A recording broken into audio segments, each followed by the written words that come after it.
Maka besoknya sahabat dekat Khadijah datang, namanya Nafisah. Nafisah ini ya sangat tahu wataknya Khadijah. Khadijah itu bukan orang yang murung, bukan orang yang galauan kayak ahwat-ahwat zaman sekarang gitu ya, yang ada di luar masjid ini. Nah, ya bukan yang di sini. Di sini nggak galau misalnya. Allah. Nah, jadi si Nafisah tadi itu datang kepada Khadijah. Bagaimana kabarmu Khadijah? Ya kalau bahasa kita sekarang tuh ben wajahmu galau begini, apa gerangan? Maka cerita enggak ya? Khadijah tuh gitu, cerita enggak ya? Karena dia betul-betul wanita yang menjaga apa namanya, adab, menjaga kemuliaan. Makanya kan julukan Khadijah tuh wanita suci. Nah, wanita suci julukan beliau itu. Cuman karena dengan sahabatnya yang dia yakin nggak mungkin dibocorkan kepada orang yang tidak penting, akhirnya dicurhatkan. Tahu ya kalau ahwat curhat gimana ya? Oh, itu kan meluap-luap, ya, semuanya diceritakan. Nah akhirnya Nafisah bilang, kalau gitu saya bantu. Jangan. Saya khawatir nanti apa namanya memberatkan Muhammad. Tidak. Maka kemudian Khadijah berlalu, tapi berlalunya ngasih kode. Apa coba kodenya? Kata Khadijah kepada Nafisah, lakukan apa yang terbaik. Lakukan apa yang kamu bisa lakukan, yang terbaik yang bisa kamu lakukan. Datang Nafisah tadi langsung ke rumah Nabi Muhammad, ditawarkanlah ya bahwa mau nggak kamu melamar Khadijah. Begitu kita pakai bahasa kita lah ya. Maka Nabi Muhammad itu menyatakan, saya tidak punya apapun untuk menjadi mahar. Lalu Nafisah tadi mengatakan, bagaimana kalau hitung beres saja lah semuanya, maharnya dan sebagainya sudah ada. Karena yang kau nikahinya adalah wanita yang kaya raya. Nah, itu kemudahan pertama yang diberikan. Maka diterima oleh Nabi Muhammad. Kemudian besoknya datanglah Nabi Muhammad bersama paman-pamannya untuk melamar Khadijah. Saat itu bersama juga Khadijah dengan paman-pamannya, termasuk Warokah bin Naufal di situ yang tadi kita cerita. Dilamar, ya. Apa jawabannya? Nggak mungkin ditolak ya kan ya, pasti diterima. Nah, kalau dalam catatan sejarah dalam sirah itu maharnya Nabi Muhammad kalau tidak salah saya 20 ekor unta muda dan 480 dirham. Itu maharnya Nabi. Jadi dibilang nggak ada uang pun banyak duit itu. Coba dikalikan sekarang berapa tuh maharnya? Mungkin kita nggak bisa sampai di situ. Nah ya kan, sampai di tahap itu. Nah, maka kemudian ya singkat cerita menikahlah Nabi Muhammad dengan Khadijah. Ya, Nabi Muhammad menikah dengan Khadijah. Nah, coba kita lihat siapa yang mendekati siapa. Kalau dari cerita tadi bukan Nabi Muhammad yang mendekati Khadijah, tapi adalah Khadijah yang mendatangi atau katakanlah mengutus perwakilannya Nafisah tadi gitu ya. Dan apakah itu boleh dalam Islam? Kalau mengutus itu boleh menyampaikan. Malah si bapak si perempuan, dia punya tugas, tanggung jawab untuk mencarikan anaknya ini seorang lelaki yang soleh. Itu bukan justru dilarang. Nah, tinggal nanti kalau yang ikhwannya belum punya kerjaan tetap, gaji makin masih sedikit, nanti bisa pakai cerita Nabi Muhammad tadi. Gitu ya. Nah, jadi bisa keterima. Nah, tapi itu pun insya Allah ketika kita niatnya menikah karena Allah akan bermudah. Nah, seperti kemudian kisah Nabi Muhammad SAW. Makanya kalau kita lihat ya di dalam di dalam Al-Quran surah Ad-Duha ya ayat ke-8 ya, maka kita lihat coba siapa yang bisa bacakan yang ayat ke-8-nya dan artinya, biar kita sama-sama bisa tahu ininya apa makna yang terkandung di dalamnya. Coba cek surah Ad-Duha ya ayat ke-8 yang ikhwan. Silakan mungkin satu orang siapa silakan. Bismillahirrahmanirrahim. Wa wajadaka 'ailan fa'aghna. Oke, dan dia ya bacakan terjemahannya. Dan dia mendapatimu sebagai seorang yang kekurangan, lalu dia memberikan kecukupan. Iya. Dan Allah mendapatimu ya Muhammad sebagai orang yang fakir ya. Nah, maka Allah yang memberikan ghina, kecukupan kepada Nabi Muhammad. Melalui siapa? Melalui Khadijah. Itu maknanya menurut para ulama. Makanya kalau kita lihat, Khadijah itu adalah wanita yang paling berjasa dalam sejarah dakwah Nabi Muhammad SAW. Beliau ketika Khadijah masih hidup tidak mau menikah lagi, ya kan, sampai Khadijah itu wafat. Bahkan tahun wafatnya Khadijah itu disebut sebagai tahun kesedihan, karena saking bersedihnya Nabi. Untung saja Isra Mi'raj, gitu ya. Tapi kalau tidak mungkin sangat sedih sekali Nabi Muhammad, karena kehilangan pamannya, kehilangan istri yang paling dicintai, Khadijah tadi.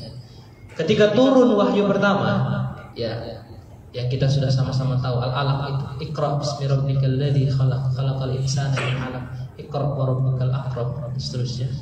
Maka siapa dari kalangan muslimah atau kalangan wanita yang berislam pertama kali? Jawabannya Khadijah. Jawabannya Khadijah. Apa artinya teman-teman sekalian? Si istri ini karena dia soleha, dia mendukung kesolehan suaminya.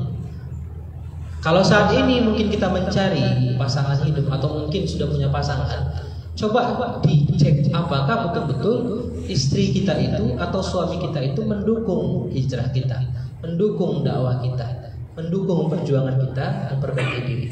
Itu yang ada di dalam kisah Nabi Muhammad dan Khadijah tadi.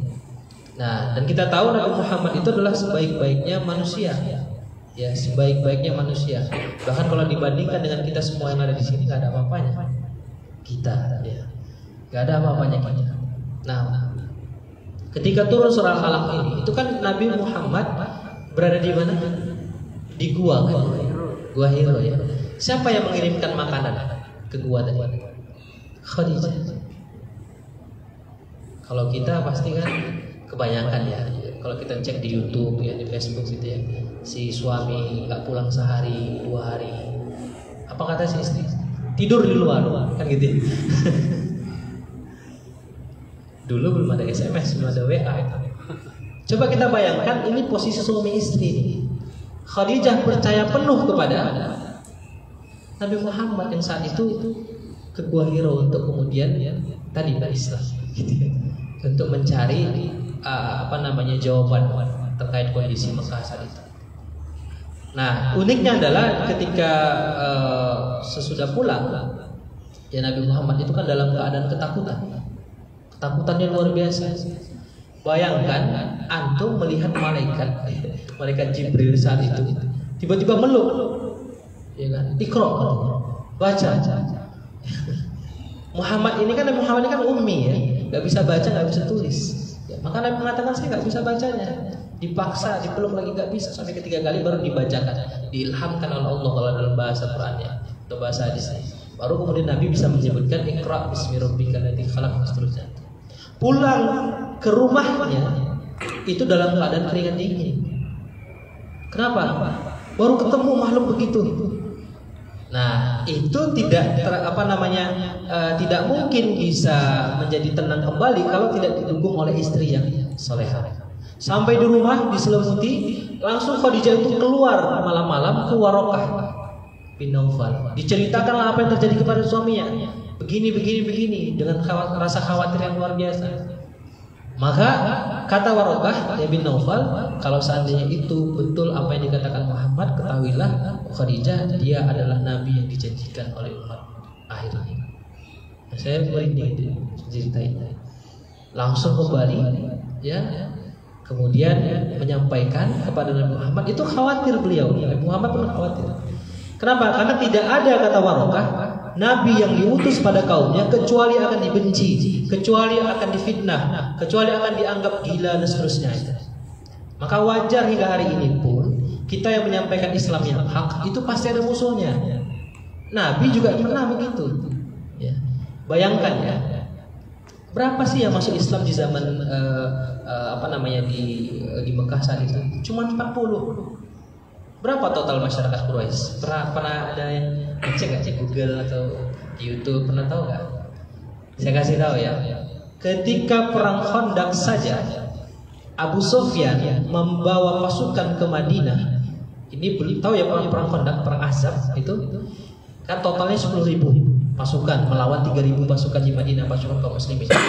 Itu yang dibawa oleh Abu Sufyan ke Madinah 4.000 orang. 4.000. Yang masuk Islam periode Mekah berapa? 40 orang. Berapa persen ya? Padahal dakwanya berpuluh-puluh tahun. Gitu. Ya, berpuluh-puluh tahun, dan memang begitu. Di hari yang kekal menanti, memang jumlah penduduk neraka itu lebih banyak dari jumlah penduduk surga. Makanya mudah-mudahan kita masuk ke yang surga tadi. Amin. Ya. Dan insya Allah pun harus istiqomah perjuangannya. Pasti akan ada goncangan, hambatan itu pasti ada. Karena Nabi pun merasakan yang sama. Padahal Nabi yang lisan itu adalah lisan yang terbaik. Gak ada yang menyakiti orang, tapi tersakiti juga, ya kan? Nah, yang kedua, ya bagaimana perjuangannya Khadijah tadi. Antara wahyu pertama dengan wahyu yang kedua, itu ternyata tidak langsung turun wahyu kedua, agak lama proses turunnya. Ketika kemudian Nabi Muhammad keluar dari rumahnya, dari tempat peristirahatan beliau melihat ke langit. Ini diabadikan di Sahih Bukhari. Beliau melihat Jibril dalam wujud aslinya sedang duduk di singgasana, dan wujudnya itu sangat-sangat kalau disebut menyeramkan nanti susah juga ya, tapi sangat-sangat besar sekali, sehingga kemudian Nabi itu sampai berkeringat jagung, sakit ini dalam wujud aslinya kalau Sahih Bukhari itu. Ya, dan Jibril adalah panglimanya para malaikat, sayapnya paling banyak. Ya, duduk di singgasananya. Kemudian Nabi Muhammad masuk kembali ke rumah, ya, minta lagi kepada Khadijah, selimuti aku. Disitulah turun wahyu yang kedua, ya, yang kita kenal surah yang kaitannya itu adalah dengan minta selimut, ya, berselimut, ya. Kemudian Allah menegur ya ayyuhal mudaththir qum fa'anzir wa rabbaka fakabbir, dan seterusnya. Jadi itu kemudian yang terjadi saat itu. Maka Khadijah menyelimuti lagi kembali, dan mendukung dakwah. Kalau kita lihat jihad-jihad yang dilakukan oleh Nabi SAW di Mekah, itu paling banyak diberikan dukungannya oleh Khadijah. Sampai kemudian fitnahan, ya, cemoohan oleh orang-orang Quraisy saat itu, yang mendukung siapa? Khadijah radhiyallahu anha. Ya, maka wajar kemudian Khadijah ini disebut sebagai wanita suci, ya, wanita yang terbaik, gitu ya. Nah, jadi ikhwafillah Allah Subhanahu wa taala, kalau kita misalnya kembali kepada judul, kita bertanya gitu ya, wajar saja atau wajar sekali Khadijah itu jatuh hati kepada kepribadian Nabi Muhammad SAW. Nah, dan memang disebutkan ya oleh dokter, ya, atau Syekh Abdullah Nasi Ulwan dalam kitab Tarbiyatul Aulad, ya, di bagian pertama itu disebutkan memang ketika kita ingin mencari pasangan, yang harus kita utamakan itu ketika kita ingin membina keluarga, yang kita harus utamakan itu bukan ketika sudah punya anak, tapi dimulai dari siapa pasangan yang kita pilih. Makanya kalau kita selalu berdoa misalnya, Rabbana hablana min azwajina wa dzurriyyatina ya qurrata a'yun waj'alna lil muttaqina imama. Ya. Untuk mendapatkan keluarga yang baik itu kan dimulai dari apa? Kita minta kepada Rabb, ya, kepada Allah. Rabbana, ya, hablana min azwajina. Itu yang pertama dulu. Jadi kita minta kepada Rabb kita itu siapa? Pasangan yang baik. Azwajina. Kalau pasangannya baik, insya Allah mudah-mudahan kita bisa mendidik wa dzurriyyatina tadi dengan didikan yang baik, yang benar. Ya. Makanya kalau kita lihat Khadijah itu dengan Nabi Muhammad kan punya beberapa anak, tapi kemudian meninggal gitu ya. Yang ada kemudian adalah Fatimah, ya, Fatimah Zahra. Itu pernikahan beliau dengan Khadijah. Nah, itu menjadi perawi hadis, ya, Fatimah luar biasa. Kenapa? Karena dididik oleh ayah terbaik, ibu terbaik. Ya. Sehingga mereka yang terbaik ini menghasilkan generasi terbaik, menjadi generasi qurrata a'yun wa ja'alna lil muttaqina imama. Maka mereka akan menjadi sebuah keluarga yang menjadi imam bagi orang-orang bertakwa.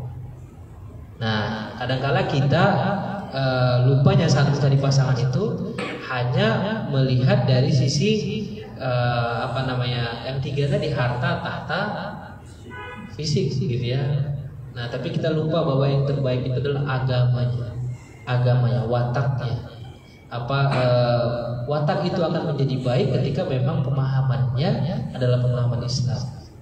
Maka sebelum kemudian kita menentukan ya pasangan yang terbaik tadi, kita juga jangan lupa kita pun harus baik. Antum pengen dapat yang soleh, maka harus solehah. Ketika pengen dapat yang solehah, harus soleh. Itu. Karena tidak mungkin ya orang-orang soleh itu ada di klub malam. Sebagaimana tidak mungkin orang-orang salah itu ya ada di masjid di sepertiga malam. Kalaupun ada berarti lagi taubat. Ya kan, berarti sedang taubat ini. Nah, jadi itu ya. Ini cerita kita ya tentang Khadijah dan kemudian Nabi Muhammad SAW. Mudah-mudahan yang mendengarkan kajian kita ini ya bisa insya Allah mendapatkan yang semisal ya Khadijah dan Nabi Muhammad SAW. Ini sampai jam berapa akhir? Mau tanya jawab atau gimana? Ya. Jadi biar lebih enak kita mungkin prolognya tidak terlalu panjang, nanti bisa ditanya jawab saja. Jazakumullah khairan. Ya, ana kembalikan. Assalamualaikum warahmatullahi wabarakatuh. Waalaikumsalam warahmatullahi wabarakatuh.